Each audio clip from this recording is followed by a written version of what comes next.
Welcome to my so-called podcast. I'm Gary Linton. And I'm Eric Spiegel. Eric, nice to see you again. Oh, it's nice to see you. We've been hanging out all evening. Oh, well, hey, the listener didn't know that. Oh, the sausage is made. Exactly. This is my so-called podcast. It's a podcast where we talk about a album and a movie that were released the same week, but the catch is it's in the 90s. They had to both be released in the 90s. That's the catch. Yep. You don't see it coming, and then bam! Bam, there it is. It takes place in the 90s. Right. So this week we are going to talk about two pieces of work, an album and a movie. Correct. All right. What's the movie? Captain Ron by Thom Eberhardt. Thom Eberhardt. Eberhardt. And Peter Gabriel's album, sixth album. Okay. Us. Like, you and I are going to talk about it, right? No, it's called Us. Who's on first? I don't know. It's on third base. Yeah, good stuff. So those were both released September 23rd, 1992 is why we're going to do that. Oh, man. Blockbuster week. Yeah. That was a blockbuster week. Captain Ron. Right. Peter Gabriel's Us. Right. You could listen to a great album. Yep. Or you could go see Captain Ron. That was also out. It was there. In 1992. Don't spoil it. No. So how have you been, Gary? I've been well, thanks. Yeah? Yep. And to see you have a haircut. Yeah, I got a haircut. Nice. I got them all cut. Anything else going on? No, Hurricane Irma. Yeah. Barreling down on Florida. This is a Hurricane Ron episode. That's right. That's why we chose movie could have Captain been Ron. called Hurricane Ron. That's not a bad name for this movie. Or a drink that I just invented. The Hurricane Ron. What's that? Just a regular hurricane with a splash of beer or something? Or it's got a floating glass eyeball? That's it. Yep. If you've seen Hurricane Ron or Captain Ron. See, it's catching on. Catching on. Stop trying to make fetch happen, Gary. It will happen. What we like to do is we like to go back, get you in the mood for the 90s with some trivia questions. That's right. So Yep. we'll go back to 92 Yep. with some 92 trivia. Now, as of last week, it was tied. Yeah. So it's still tied. Still tied. So any given week, it could turn into somebody wins. Yep. We're in sudden death. Yeah, we are in sudden death. Well, not really, because it's not the first person to get one right. Oh, no, I guess you're right. Yeah. It's extra innings. Okay. Yep. Extra time. Right. Yeah. Yeah. Yeah. Macau. I just said that country of Macau. Go ahead, Gary. Why don't you go first? Okay, I'll ask you a question first. Whoa. Oh, this is an appropriate question here because how much of a rebate did a Chicago judge... Chicago. Home of the Harvey family. From Captain Ron. How much of a rebate did a Chicago judge rule each purchaser of a Milli Vanilli album was entitled to? Oh, gosh. Well, CDs were like $18.99. Yeah, they got expensive. Yeah. Plastic.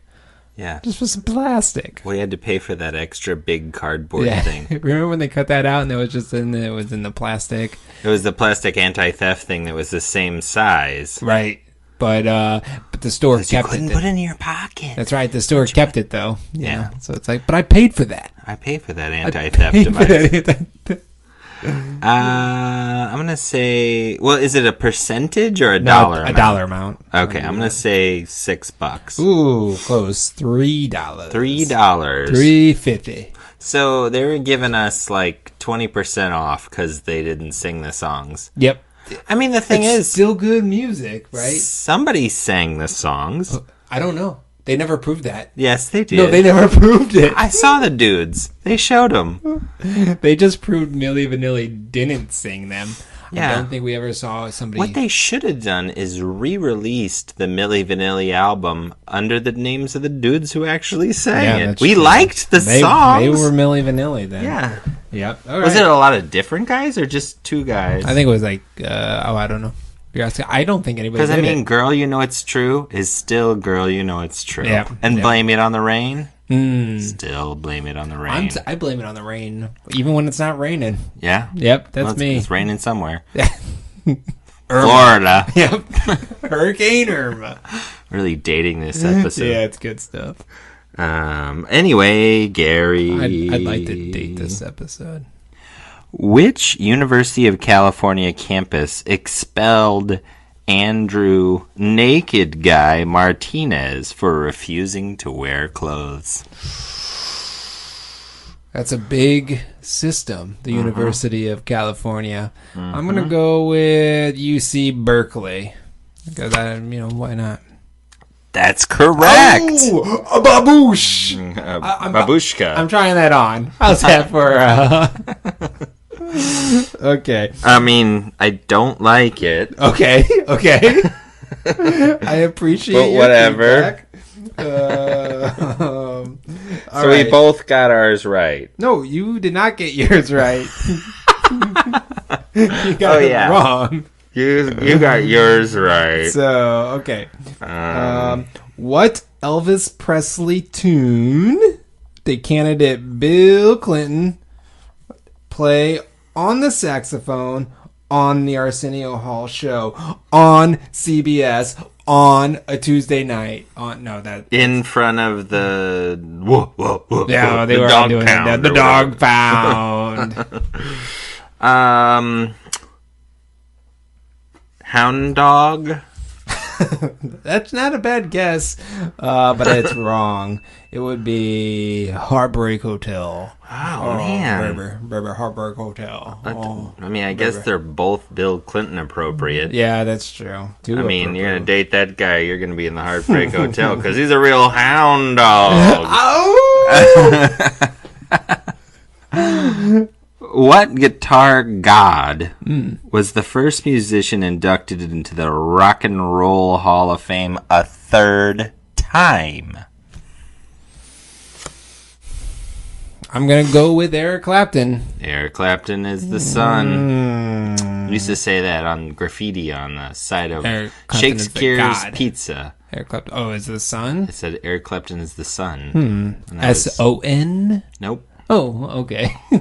No. I mean, he is somebody's son. No, it hasn't been proven in the court of law. Actually, are you trying to infer that he's related to the guys who actually sang for Milli Vanilli? He may have been the singer for Milli Vanilli. So you got 2 right and I got no right. So this third question is just for kicks and giggles because there's no way I can win now. Ooh, okay. So just for fun. What does GLH stand for in Ron Popeil's Relentless GLH Formula Number 9 infomercial? This is a bad card. You got a bad card. Great lovin' honey. Great looking hair. Oh, I was close. Yep. Not at all. None of the words correct. Would you have gotten this one? Is that the Furby? No, the Bumblebee. What's that called? Flowbee. I don't know. It'd be pretty funny if they incorporated the Furby into the Flowbee. Would you have gotten any of these questions? That's fine. It's fine. Whatever. Okay. I'm not gonna. No.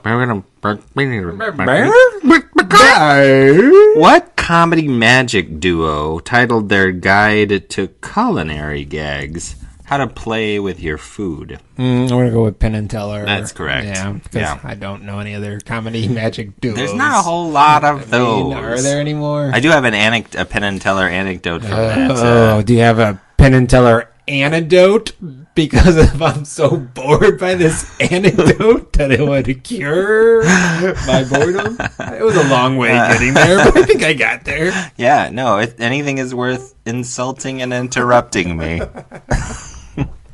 I was a big Penn and Teller fan. I know, shocker. Yeah. And I had Cruel Tricks for Dear Friends, which was their first book, and then their second book was How to Play with Your Food. Yep. I think it was the second one where it was the trick where you palm a little creamer capsule. You know, the kind of creamers that comes in a little liquid thing with a peel-off top. For coffee. Yeah. Yeah, I know those. You palm one of those, and you spend a lot of time at the dinner table poking at your eyeball with a fork or near your eyeball. People are like, why are you doing that? And you're like, oh, I just kind of have an itch here, but it... You know, and then you jam the fork into the creamer thing when you put your head, your hand in front of your eye, so it looks like you jammed it into your eyeball. Oh. And I decided to do that on one of my first dates with Alicia. And she still married real you. Charmer. Yeah. Okay. I think I squirted it all over a stranger that was with us at dinner.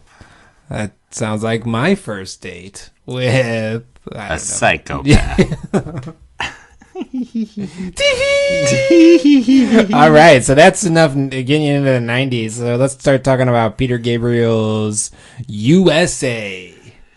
No, Us. Us. Oh, okay. Born in the Us. So we're going to do the top 10 albums or singles, Eric. I never know. I never know. You do know when I tell you. Yeah, okay. Number 10, KWS with their hit, Please Don't Go. Please Don't Go. I don't remember that one. Okay.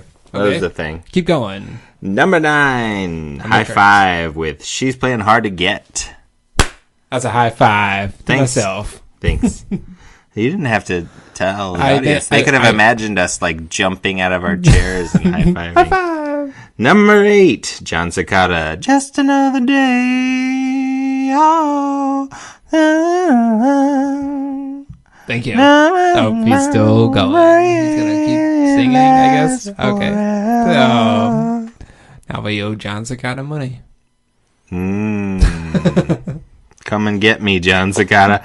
Number 7, House of Pain with their big hit, Jump Around. Jump Around. I was just on the radio the other day, and I was like, I went to turn it, but then I was like, maybe I want to listen to this. No.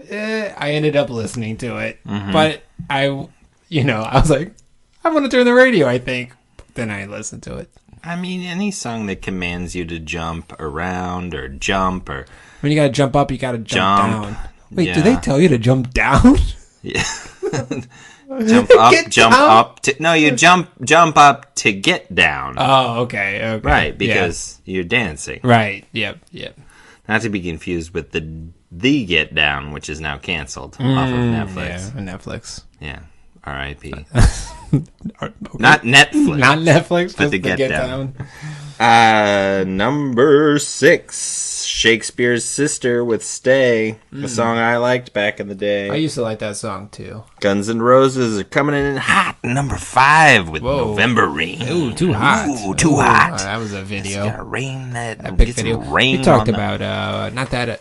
Was that on Use Your Illusion 1? I don't think so. No. I believe they saved that little number for Use Your Illusion 2. The news. Which also had the big, really, really, really, really long remake of Live and Let Die on it, I think. Yeah, yep. Bobby Brown's Humping Around at number 4. Everybody was... I never knew what that song was about. Oh, no, still don't. Still don't know what it's about. No. It's Ain't No Heart Attack. Yep. And your mama Jack. Yep. Ain't nobody humping around. So he's saying he's not humping. No, he's not humping around. So, but what would that be? Is that his form of dance? No, Gary? that's how you like you're gonna give your mom a heart attack by humping around. Oh yeah. Well, so like not having a job. Yep. Yep. That's it. Or coming home late. That's it. Number 3. Ooh, TLC tip. Baby. That is actually from Ooh on the TLC tip. That's good stuff.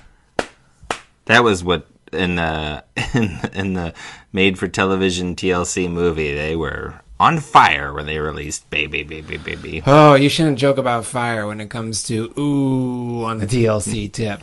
Or humping around. That's right. Don't joke. Number 2, Patti Smythe not to be confused with Patti Smith. Yep.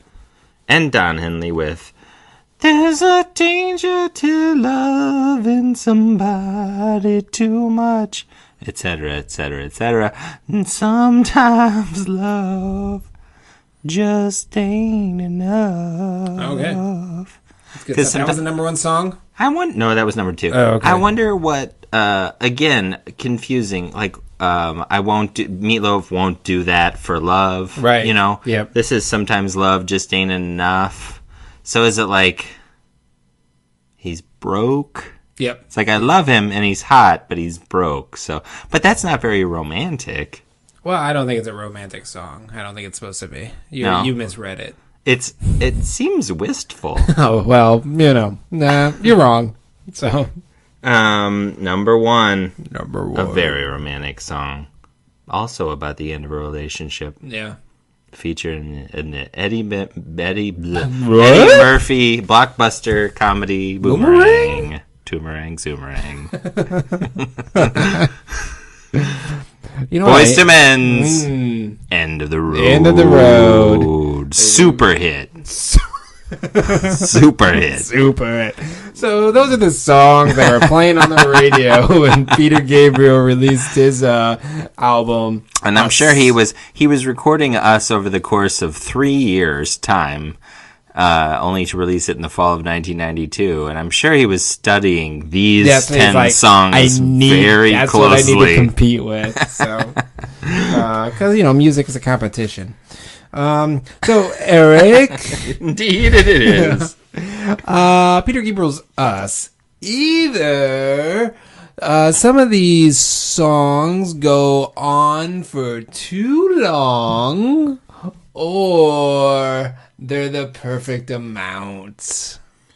Oh, it's there's nothing wrong with this. There's nothing wrong with this album? No, you don't think so? You were just trying to listen to it a few times before we recorded. Yep, That's the only thing it was.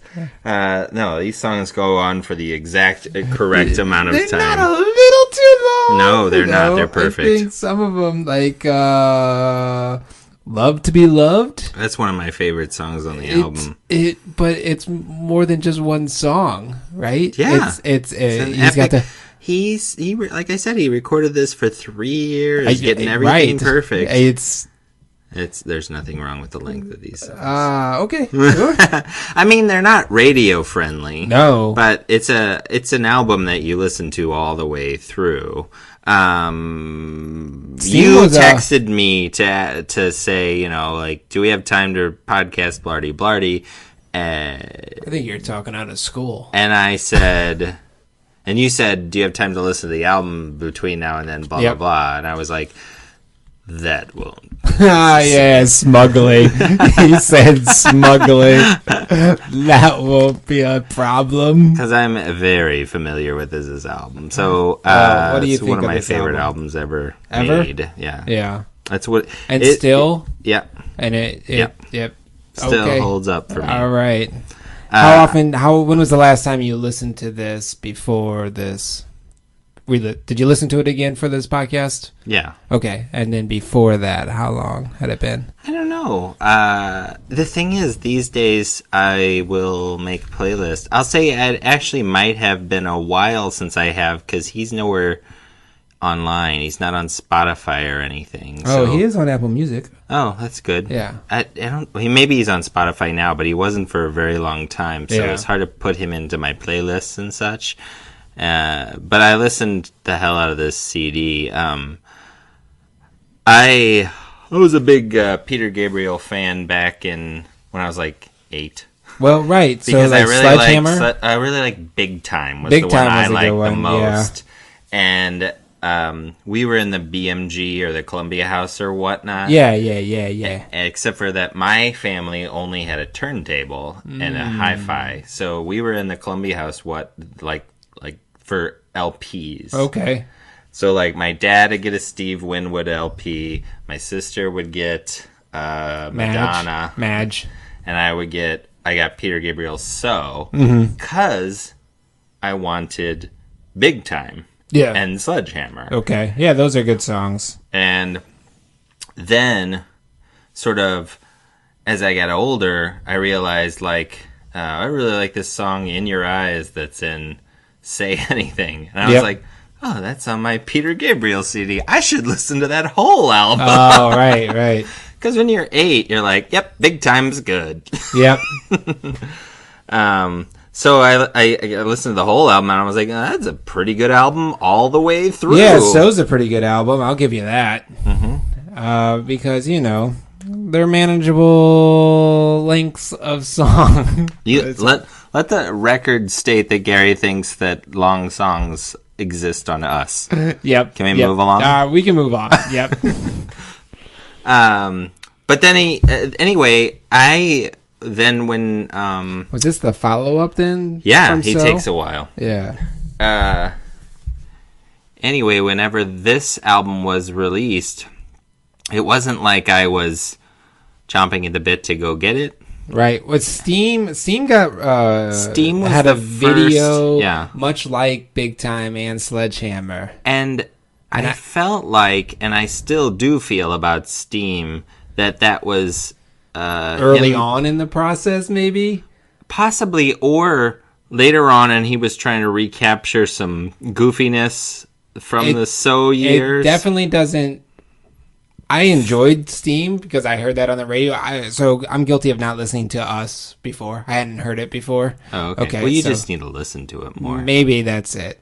It's definitely one that, like, you listen to and then you listen to and you listen to. Well, I mean, that's what happened to me with this album, and I was not into it right away. Sure. But I would say it's kind of a hard album to get into. You think so? I think so. Oh, wow. Yeah. I mean, I guess that's possible that's true, but in the course of the 90s, I had some time to really get into it. Actually, I think Alicia asked for this album. No, she asked for So for Christmas or something. And her mom bought her this album on accident because she wanted In Your Eyes. Right. It was like, oh, Peter Gabriel, 2-letter album. Yeah, that's it. Yeah. And yeah, so she had it and she thought it was fine. But I knew that I wanted to listen to it more, and so I borrowed it from her when we were first getting it. So this is like 5 years after this album came out, but this is not in the time of easily accessible music, so it's like it was one of the 20 or 30 CDs I had access to. Sure. And I would study and listen to CDs, so like I maybe would sit and listen to this album over and over and over again. It really grew on me. The other thing that happened is I was on vacation maybe in 93 or 94, and there was like, it was some sort of an event where it was like teenagers were doing something, like maybe like a charity event or something on vacation. Oh, teenagers! They're always doing charity stuff. I know, just like in Clueless. Exactly. It was the Pismo Beach. Fun. The drive. But they were playing through these big speakers the first track on this album, Come Talk to Me. Come talk to me. Boy, you suck, Gary. But it should be up. No? I'm not playing. Oh, there it is. There you go. So, I just heard this and I was like, what is this music that you guys are playing? Because it was before Shazam started. So you were able to be like, hey, Shazam, what's this music? It was way before Shazam. Okay. But I thought it was like the weirdest stuff I ever heard. Like, it's these crazy African drums and bagpipes that are electrified. Yep. And, anyway, so I walked up to these teens. Hello, teens. Or hello, fellow teens. Hello, fellow teens. I am also a teen. And they were like, oh, it's Peter Gabriel. They handed me the CD. And I was like, oh, Peter Gabriel. Was he like, this will change your life? And put the headphones on? No. That's from Garden State. Yes. It was more like, he was like, I don't know. Here, it's this. He wasn't into it. He just had a CD and he put it on. But I was, at the time I was like, oh, this is the album with Steam on it. That's weird. I like this, but not enough to look into it at all. Oh, okay. And then maybe a couple years later, I saw the movie Angus. Oh, yeah. Oh, that's the movie. So previously we were talking about, what was the band that you couldn't let go on Clueless soundtrack? The movie that I... No, the band on the Clueless soundtrack, Smoking Popes. Yeah. They're also on the Angus soundtrack. Oh. Yeah. With a really good Green Day song. The Angus soundtrack? Yeah. Yeah. Soundtracks are big. J-A-R. Yeah. That's a good song. So, yeah, I remember listening to that soundtrack, and when you were bringing up the Smoking Popes, so, spoiler alert for Angus. Mm-hmm. He gets advice throughout the movie from George C. Scott, his grandpa. Yep. And as Colonel, he's Patton. Yeah. The big reveal is that he's the grandson of Patton. Angus Patton. That's right. That's and so he leads an army into the homecoming dance. That was the very last. You did grow, Angus Patton. The end. Oh goodness! Certified. Yep. USDAA. Anyway, in the scene where he finds out that George C. Scott has died. And some other terrible stuff's happened in the movie. It's sort of a montage, and they play the Washing of the Water, track 7. Washing in the Water. Yeah, track 6. Yep. And, again, I really like that song. We played it to... That's the one we listened to, the intro. Yep. And I really like that song in the movie, but I didn't know it. So these songs were sort of creeping into my world. And then whenever I started hanging out with Alicia, I was like, well, I'll listen to this whole thing. And I will say, some of these songs are challenging.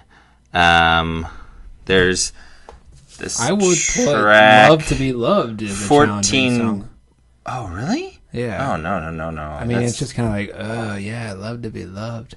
Yeah, I mean, I don't think that's the best track. Right. But The Blood of Eden is track 3. That's a wonderful song. Yep. Steam is kind of fun, but I can drop it off the album. Yeah, it's not indicative of the album at all. Mm-hmm. It's definitely...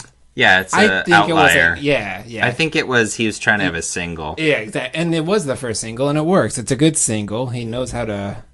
yeah. But it doesn't really fit with the album. It's almost like it could have been a single on its own. Right. But yeah, I guess maybe one of the reasons that it doesn't come across as a... And Digging in the Dirt was the other single? Yeah, that was... And they tried to have Kiss the Frog be a single... And that's one of the weaker tracks, probably, to me. Is that like, la, la, la, la, la, kiss the frog? La, la, la, la, la, la, my, oh, my. That's right. Got that boy too shy. You gotta kiss the frog. Wow, wow. No, that's a different song. Okay. But the best songs on these, he got really into world music between 85 and 92. And he actually still has a record label that releases like world music artists in the States. And that's why there's so many different weird instruments and instrumentation. Like the band, bagpipes. Weird instrument. Weird. Weirdo. It's like, wow. But the best stuff is the stuff that really is kind of out there and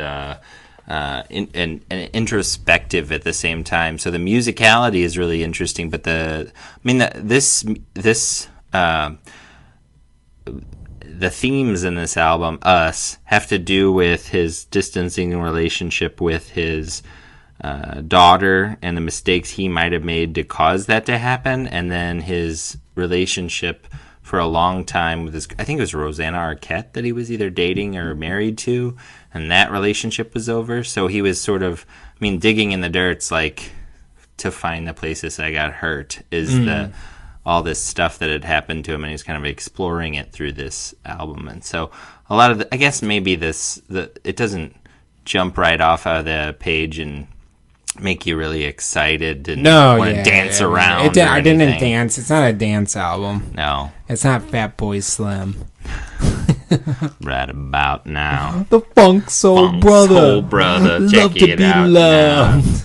now. But yeah, some of the stuff that really kind of cracked me up when I was reading about this again is, and I do remember this, if you put this CD into your Windows-enabled device, there was this thing called Explora 1 with an X. Okay. And it was a program that would run on your, Macintosh computers, not Windows. And it was Peter Gabriel's Secret World. And you could, like, access some of the music videos and some of the lyrics and stuff. Nice. And that was, like, a program that loaded onto your computer because of your CD. Excellent. And he's really into, like, multimedia stuff, technology, right? multimedia type stuff.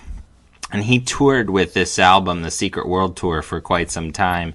And he doesn't tour very often. And I always wish I could have seen that. Yeah, regrets. It's a live album. I've had a few. It's a live album and a live concert. But I honestly think if you like any Peter Gabriel and you haven't dug in onto this album, and I think you haven't quite. I haven't, no. So you're going to say Peter Gabriel's Us is a grower? Not a shower? Well, I mean, I think it's hard to say. It definitely fits my criteria for the type of music I like, but I think the more you listen to it, the more certain tracks really, pop out at you. The more you know. Yeah, exactly. Right. It's like an NBC I feel PSA. like LeVar Burton's here. Yeah.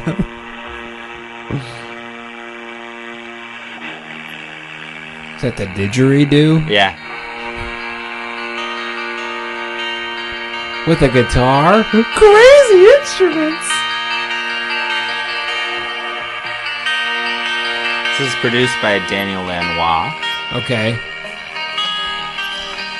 Octoon Baby, man. Ah, yeah. Octoon Baby.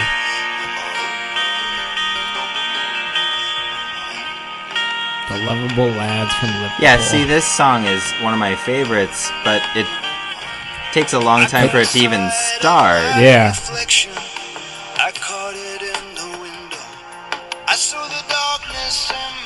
So I encourage you to listen to it a few more times, Gary. Okay, I'll do it. Eric, for you. Eric, for you, I'd do it.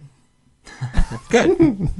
But I don't know. I mean, maybe it has, because of my personal history, I can't see it objectively. Because I would possible. Say if people said, like, give me your top 10 albums of your whole life, this would be one of the ones I would grab for sure. And, I'd probably grab 20 or 30 and I'd whittle it down. But I would be surprised if this didn't make it onto the top 10. And I think it is like you said. When did you listen to it? I'm sure I've listened to it in the past year or so before now, and I don't have it. My opinion has not changed. The only thing that I have a regret about is that he hasn't really released much music since this. After this album, he had I Grieve, and that was originally released on the City of Angels soundtrack. Okay. Speaking of, and he had this thing called Ovo, which was sort of like experimental, and he just hasn't really done a full, like, straightforward album since this one. And he had the song from WALL-E. That was good. Oh, yeah, the old end credits. Yeah, that's right. He just sort of pops up every once in a while. And I was a big fan of some of his earlier stuff, too. Genesis. Yeah. I'm not familiar with the Genesis Peter Gabriel period, but I do know the earlier Peter Gabriel stuff, like Shock the Monkey. Yeah, Shock the Monkey. The Salisbury Hill. Yeah. I mean, if you listen to, like, some great... That's off of Peter Gabriel 1, so it's early Peter Gabriel. Yeah. Salisbury Hill. If you listen to Biko, I think is on. Oh, Biko's on So, isn't it? No, maybe it's not. It's earlier. So this album is the one I was. Security is the one I was really, really familiar with, because it added San Jacinto and Rhythm of the Heat and Shock the Monkey and Lay Your Hands on Me. Those are all really good songs. So, yeah, my sister Joanna, she doesn't get name checked on this podcast a lot, but she had the Shakin' the Tree, the Peter Gabriel greatest hits. And yeah, that's a great album. Greatest hits. That was before Us. So that was everything before Us came out. Right. Is represented on that. And they're all good songs, yeah. Yep. I mean, he's one of my favorites. Yeah, he knows how to write a song. So, I don't want you to rate this. I want you to listen to it 10 more times over the next 2 months and then I'll give you my rating after 3.5 listens. Okay, and then we're going to check back in with you in, like, spring. Okay, and I'm going to make you re-rate it after having listened to it a few more times. I'll do that. But what would you give it today, considering the fact that I will give it 4 stars? I'm giving it 3 stars. So. Okay. Yeah, and yeah. Because it's not bad. It's actually pretty good. It's just that some of them overstayed. And maybe it was because I was treating it as homework and having to listen to it. I'm like, finish this song already. Yeah. You should do it. You should do like I did and listen to it while you do your homework. Oh, yeah. Okay. I'll do that. It just sort of washes over you. I'll go enroll back into school and take a class, continuing education class. Now that we've done this, and I'll just say 4 stars one more time. Okay. To cancel out your 3 stars. Yeah, now that we've done this, another interesting album by Peter Gabriel, I'll just throw here in the back end. It's in the 80s, so we'll never talk about it.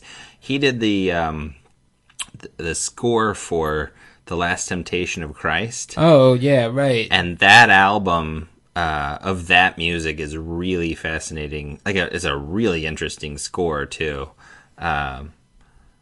But, there's not a whole lot of people bought that because it was like, oh, that horrible movie. It'd be blasphemous to buy the soundtrack. It'd be blasphemous to listen to this instrumental Peter Gabriel music. Right. Yeah. So, yeah, give it a chance. If you haven't listened to it now it's on Apple Music. All we are saying is give us a chance. Well, that came out in September of 1992. It was a slow burn till I got into it. Right, in college, huh? So that was 97? It was like 5 years later. Yeah. And then it took me a while to really get into it, but it was like a couple of years later, I was like, oh, this is one of my favorite albums. Gary? Yes? What are we doing next? We're going to come back, we're going to take a break, but then we're going to come back and talk about Thom Eberhardt. I don't know why I got the Berg. Eberhardt's Captain Ron. Peter Berg's. Exactly. Captain Ron. Yeah, that's what we're going to do. Captain Ron. Fits with this Peter Gabriel album like a hand in a glove. Yes. We're going to take a break, but you don't have to. Feel free to. But when we come back, it's still going to be September 23rd, 1992. Bask in the nostalgia of it all. God bless.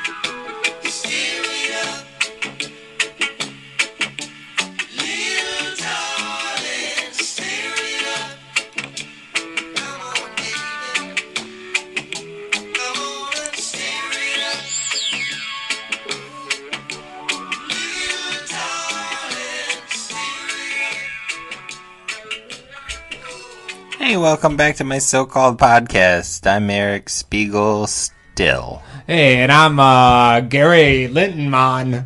Yeah, man. Yeah, man. And this here be a podcast where we go back to... Are we going offensive? I don't know. This is a podcast where you go back to a week in the 90s. Yep. And we review a movie. We review an album that came out in the same week. What? And so that week that we are talking about this week is September 23rd, 1992, where Peter Gabriel released a great album called Us. And Thom Eberhardt. Eberhardt. Yes, released Captain Ron. Yeah. Captain Ron. Martin Short, Ron. Kurt Russell, Mary Kay Place. All great actors. Good actors. I haven't seen Inherent Vice yet, but I've heard Martin Short has a really good performance in it. I like Martin Short in Three Amigos. I've enjoyed him, so... Okay. Yep. I liked Martin Short fine in Three Amigos. That does not translate into great actor. Great actor. Yeah, okay. Okay. Enjoyable pronunciation. Okay, so there's some other movies out other than Captain Ron. So this is what was playing at the multiplex the same week that Captain Ron was released. Number 10 was Wind. Like Wend. Wind. It's about a hurricane. That's a Jennifer Grey, Matthew Modine sailboat movie. Ooh, sailboats were big in early 90s. Everybody was sailing. Yep. Take me away to where I'm going. Number 9 was Hellraiser 3, Hell on Earth. That's not the one with Adam Scott, is it? I don't know. No, that's the one with the girl from Deep Space Nine. Did you watch Star Trek Deep Space Nine? No, I didn't. Is that Jerry, though? Jerry... I think her name... Isn't her name? No, you're thinking of somebody else. Okay. I think her name was Yancey something. Okay. But anyway, she was pretty and had brown hair. And she was in Deep Space Nine. And I noticed that she was in this Hellraiser movie, which piqued my interest.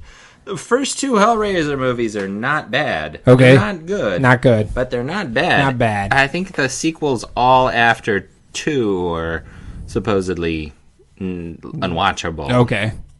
Number 8 that week was Unforgiven. Just shut up. Yep. I'm going to keep going. Unforgiven. Great movie.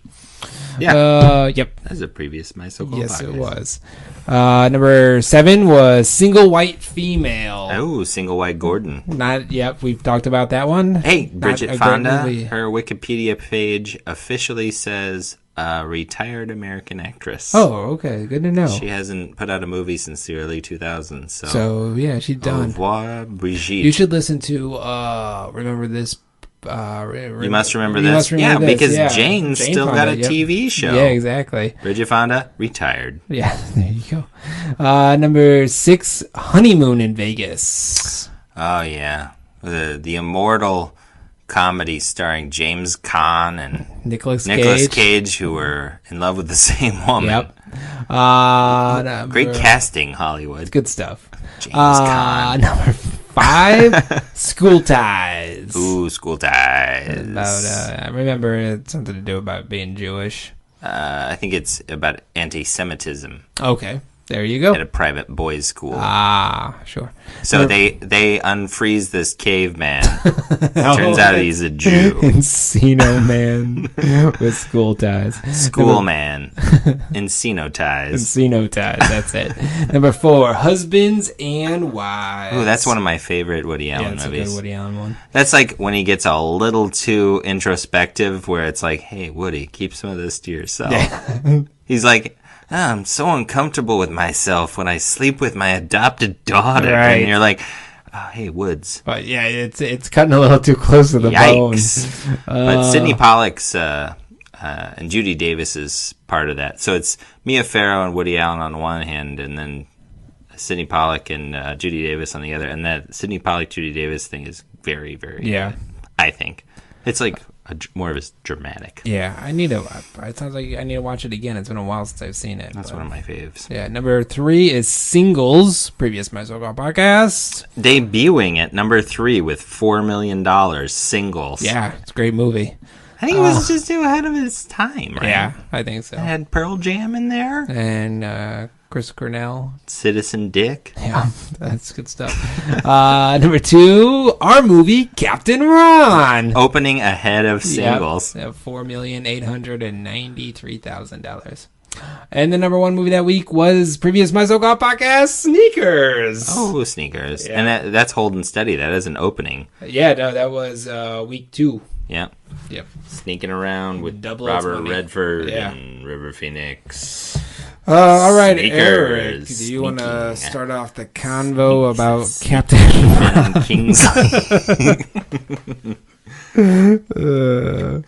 All right, so as you know, Gary, we like to introduce the conversation about the movie with an either-or question. Yeah. And my thing is, I like to have like kind of a ramp up to my either-or with little bit of a prologue, if you will. So you get kind of lulled into how interesting I am, and then I get to the either, and you're like, oh yeah, he's going to ask me a question.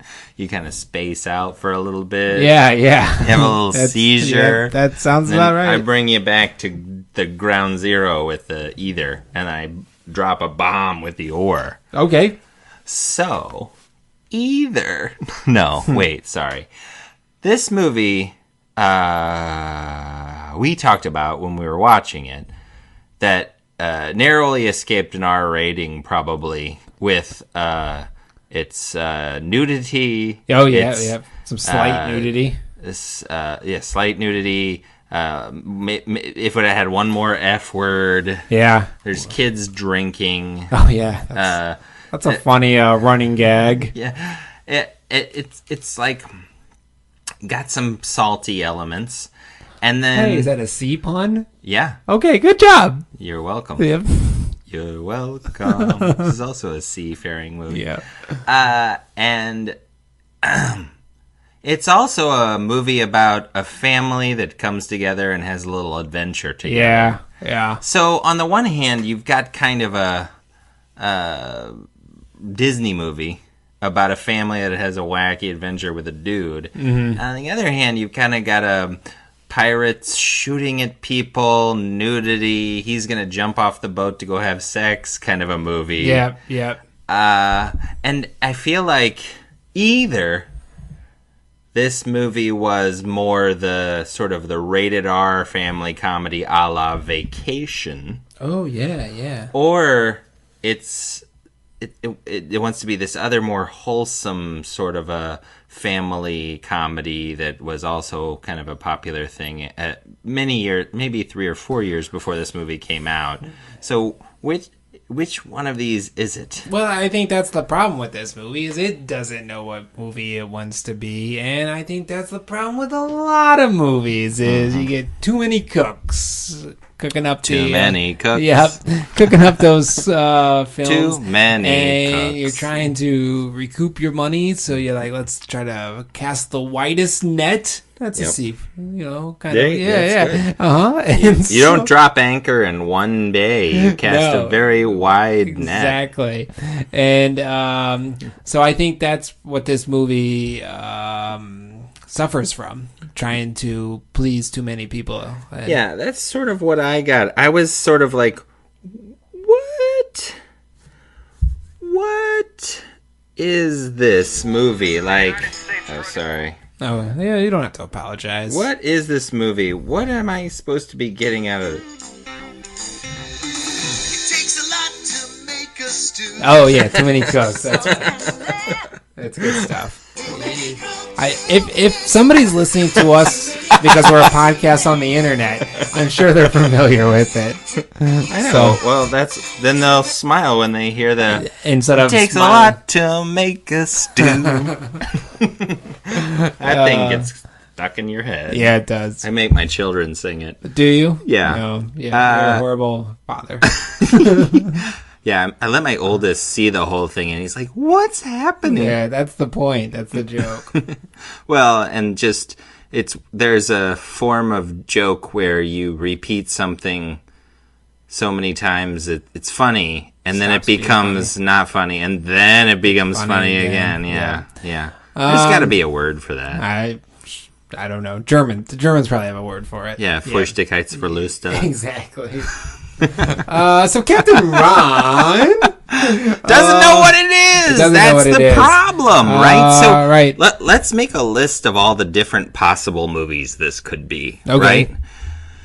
It could be a movie where a guy hires a sea captain to take care of his family, but slowly becomes homicidally jealous of the captain. You kept wanting it to go in a very dark place. This is I'll go ahead and let the listener know that Eric and I watched this movie together. One of the first for my so-called podcast. Yeah, I don't know if it's a good recipe because we're both really tired. Exactly. Now. This is some late recording. And you kept being like, "Well, what if he just starts eating his family?" Well, to be in my defense, they were on a life raft, and it didn't look like they were going to get rescued. That's true. And plus, if he started eating his family, then that would probably be the end of the movie, which was what I was kind of hoping for at that point. So Martin Short plays an uppity Chicago business guy. Nebbish Chicago business guy. He's spilling his coffee. Yeah, he's unhappy. He can't get through the revolving door. There's crowds. It's cold in Chicago. It's cold. Yeah. Oh yeah, the elevator was ridiculously crowded. Right. Yeah. And somebody sneezes in his coffee. Yeah. Yeah. And there's a loudmouth having an existential crisis out loud in front of everybody. That's right. Ugh, he's like, we could all die tomorrow. Worse than whistling in the elevator. Right. Or passing gas. No, I don't know about that. I don't know. I'd rather somebody fart than be like, we're all about to die. What's it's the Monday morning, dude. Yeah, exactly. Like, we're not all going through this all the time. Then he gets a envelope saying that his uncle died. Oh, and they dropped the plot point that Martin Short wants to be an author.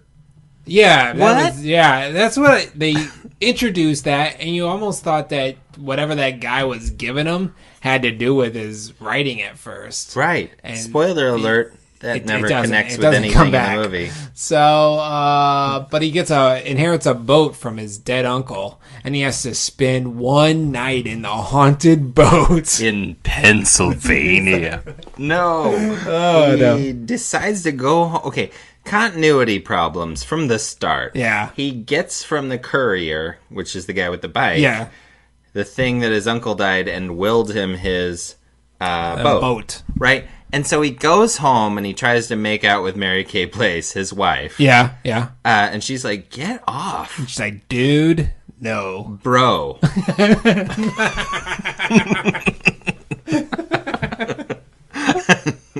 I liked it. Anyway. So he went home at like 9:30. Oh, that's right. Yeah, he's like, screw this job, and she's there, and so are his kids. Kids come and they home, appear to be returning home from school. It was I don't know. Don't know. It doesn't make sense. Like, what did he do all day? Right. Could have just stayed at work if he was going to come home at 4. That's true. I guess did he go through the attic? Because then the next scene he's in the attic and he has that picture again. Maybe he wouldn't find. Okay, yeah, where he says, honey, come up to the attic with me and I will tell you a pitch for a dumb movie. Yep. I'm going to exposition dump all over you for 5 minutes. Yeah. And then smash cut to the Caribbean. That's right. Which is like blah, blah, blah, blah, blah. Boat, blah, blah, this blah, is blah, what we're blah. Gonna do. Uncle, blah, blah, blah, blah, blah. Hire a captain, sell the boat, yada, yada, yada, Clark Gable. And she's like... Bam, Caribbean. Sans pomme de terre means potato. That was funny. Yeah, that's a good joke. No, I do think that means it's potato. Funny that she doesn't let it go. Yeah. There are some jokes in this movie that are actually pretty funny, but to me, it's despite the film. Yeah, okay, sure. Despite the structure of the film, despite the fact that there's just no general direction to the story or screenplay. I think while I was watching the movie, it felt almost too sitcom-y, which is not a good thing for a major motion picture to feel. You don't want it to be like, oh, because it does. You just kind of walk through these situations. I was like, oh, now this is happening. Yeah. Now this is like happening. This set piece, this set piece. Exactly. Who's going to hit their head on what in this scene? Right. So they get down to the Caribbean in Sans Pomme de Terre. Yeah. And the captain they hire is Kurt Russell. Captain Ron. As doing his escape from New York snake...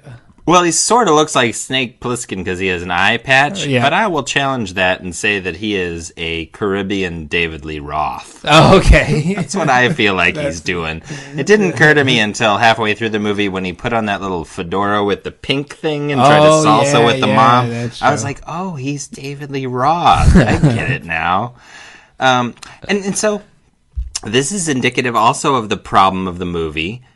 I don't even really know what I'm supposed to think of Captain Ron. Yeah. Is he secretly competent? Is he lovable despite being incompetent? Is he a little sinister? Right. Yeah, that's true. You're right. Captain Ron's that was a funny joke where you think when they first meet him and he's like, you got to give him oil. Why do just like sailors need rum. Like, why do they do that, Captain Ron? Nobody knows. That is funny. There's some funny jokes. Yeah. The problem is that I think, but they were all at the beginning too. It definitely it had to get going, and it was like, well, we plot. It didn't have time to make jokes anymore. But like you said, there isn't really any plot. No, it's just island to island. Well, right. And I guess when it's like, oh, well, it's time to wrap this up, and we end up in Cuba, it's like, oh, okay, right? Yeah. So, if it were a movie... Okay, so there's this whole thread where Martin Short's character, the father, is like being cuckolded by Captain Ron. He's taking over his family. Yeah, what a cuck. Stealing... I hate to use the word, but it's like he's stealing his family, his wife. He's cooler than him. Yeah. He's more helpful than him. He knows how to do the boat and everything. He's sexier. All this stuff. And so... I don't like that stuff doesn't fit with this other movie that's happening at the same time, which is like Uncle Buck. Yeah, or like sort of a flatulent, big, burly dude that's gonna hang out with the kids, and he's a little offensive at first, but then you realize he has a heart of gold and he really wants to help out. Right. Which that sort of happens. It does, but it sort of happens right away. The kids love him right away. Yep. And the wife loves him all the way through. So is like Martin Short misperceiving things? Well, I think so. I got to give Mary Kay Place. Having a midlife crisis? It's probably you feel like Mary Kay Place never is attracted to Captain Ron. You never at one point fear she's going to leave Martin Short. I mean, you get the sense that the kids are really happy with him, and she's happy that he's sailing the boat, but you know, it's like, that never happens. It's definitely happening mostly in Martin Short's head. Yeah. So, like, why is that part of the movie? Because, that doesn't get satisfactorily resolved except for near the end, Martin Short proves he's a man. But, by doing the boat, Yeah, and I think that was, some maybe the 5th or 6th screenwriter came along and did the thing where Captain Ron fakes the broken leg so that then, Martin can prove that he's, the man of the family. He can sail his boat. Right. But you're the captain now, dog. Yeah, you're the man now, dog. I'm the captain now. Look at me. Look at me. I'm the captain now. Say it. I'm the captain now.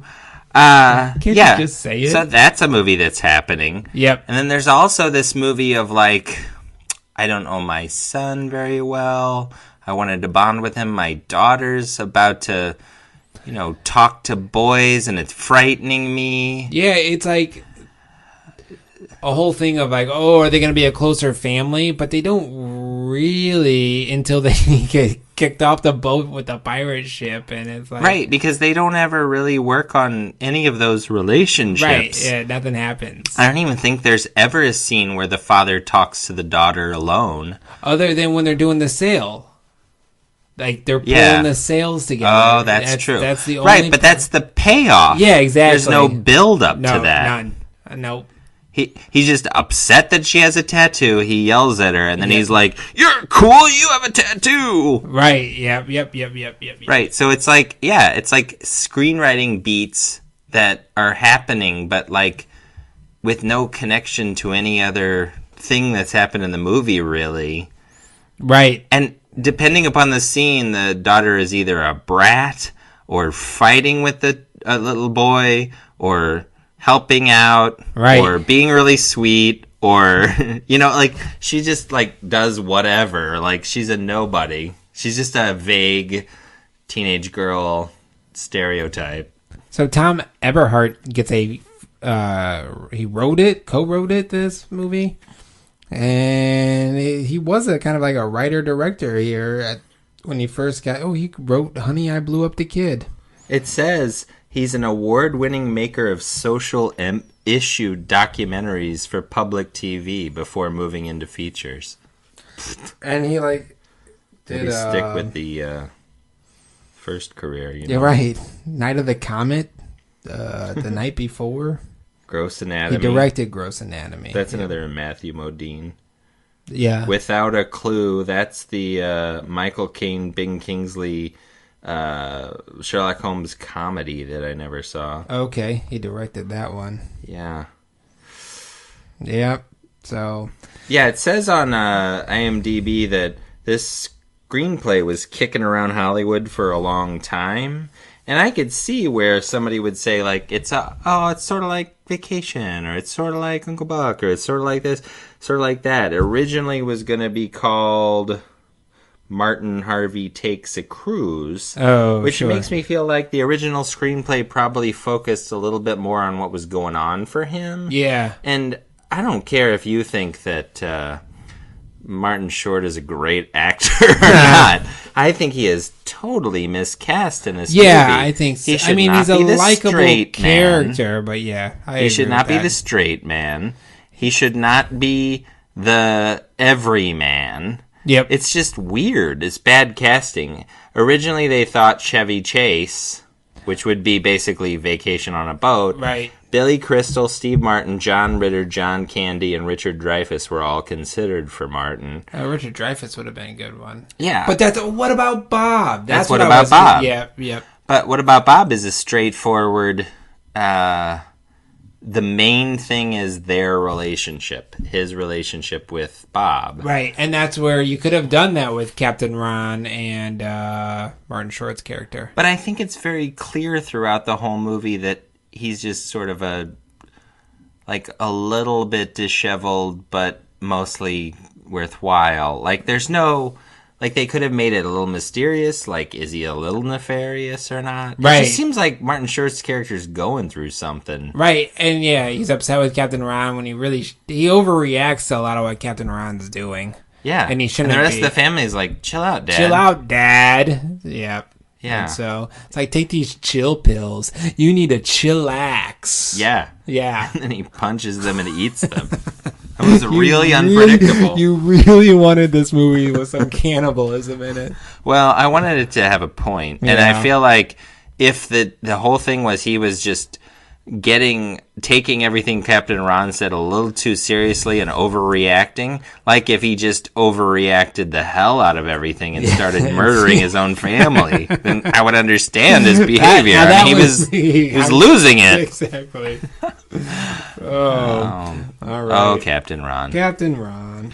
I thought it was pretty funny at times, but I like I said, it's despite the structure of the movie. Yeah. I mean, it appears like Kurt Russell's having a good time. Kurt Russell's good in it, he's good in... I mean, I've been to Dollywood. That's a good joke.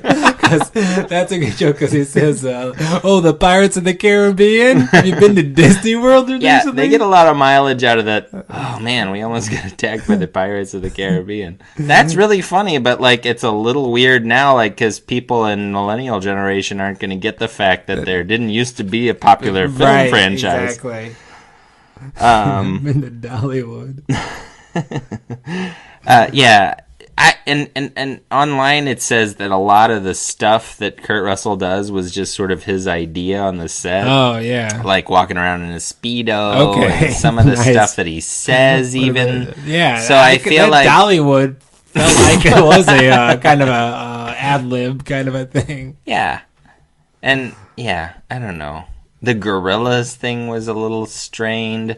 Although, I did make the gorilla a joke or confusion thing when I was a kid. I went over to a friend's house, and I was maybe like 13, and we were watching Predator. Oh, yeah.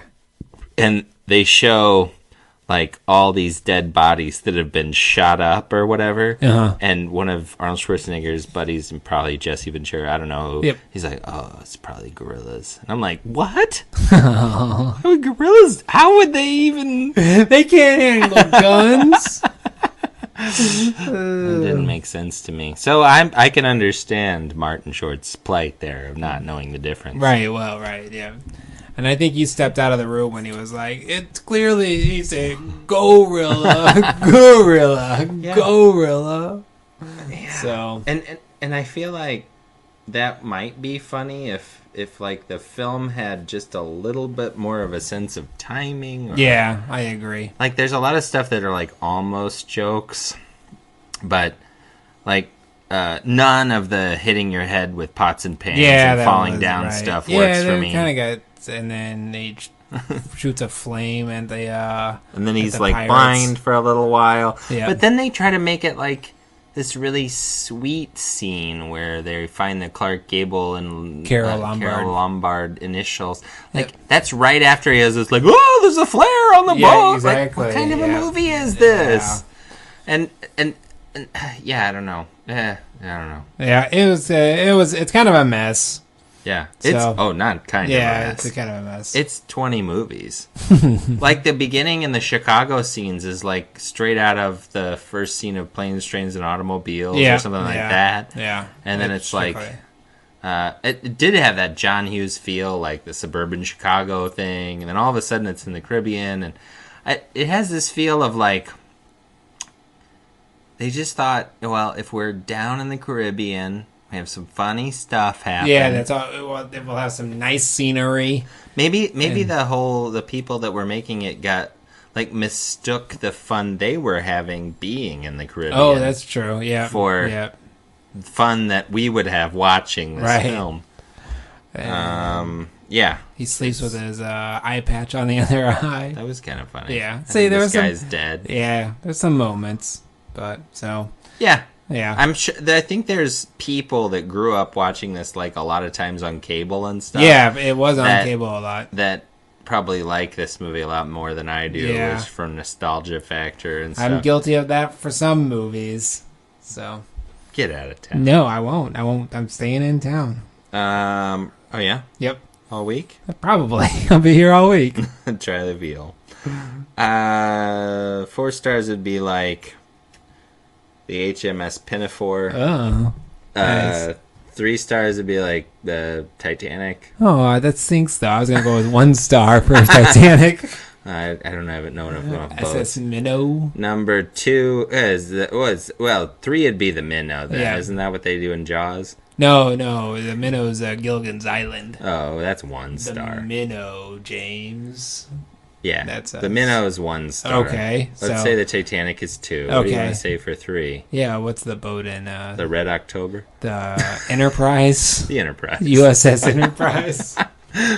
Oh, this is very strained. How many stars do you want to give this? I'm gonna give Captain Ron 2 stars. Okay, I will give it 1 star. Okay, so do not watch this movie. Yeah, you don't. I mean, if it's on, if it's on and the remote is broken, and your legs are broken, right, and you're on drugs, you'd be fine. You're gonna be, you'll be fine.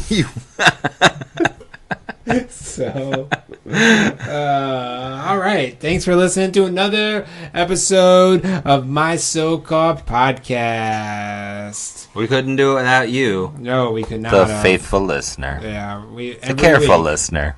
Yep. Hey, whatever happened to him? I don't know. A him. You think it's a him? Oh, you're right. It might be a her. I don't mean to.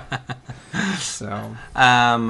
If you want to email us, we are on the interwebs of the email. That's at mysocalledpodcast@gmail.com. Twitter is at mysocalledpod. I'm right. at the Eric Spiegel. You're at Gary Linton. Gary Linton, that's right. Pretty sweet Twitter handle. Yeah, I got it pretty early. We're on the World Wide Web. We're on the Apple Podcast. Apple Podcast. You give us a review. We're not on Stitcher or Spotify, it turns out. But we appreciate you. Yep. And we want to be your captain. We're the captain now, dog. You're the captain now, dog. All right, thanks.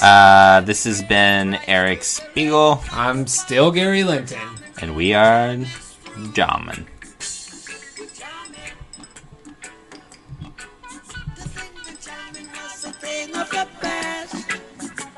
With John